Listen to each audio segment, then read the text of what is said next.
అందరికీ నమస్కారం. ఈ మధ్య పాత సూపర్ హిట్ మూవీస్ని మళ్ళీ రిలీజ్ చేసి మన మధ్యకి తీసుకొస్తున్నారు.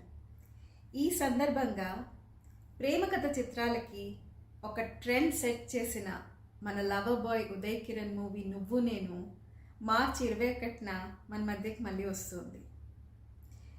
నువ్వు నేను మూవీ మా అందరికీ చాలా స్పెషల్ అండి.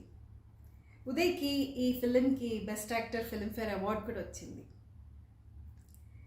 This is a wonderful opportunity to see Uday in his best form once again on the silver screen.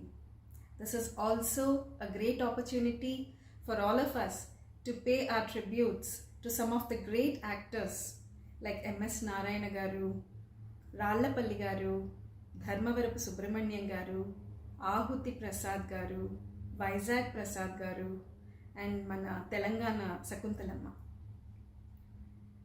We all would like to take this opportunity to once again thank Gemini Kiran garu, director Teja garu, R.P. Patnaik garu, and the beautiful Anita, and the entire team of this movie to give us such a beautiful movie. Last but not the least, we would also like to thank the team who is trying to re-release this movie. Let us all join them and make this a grand success. Thank you.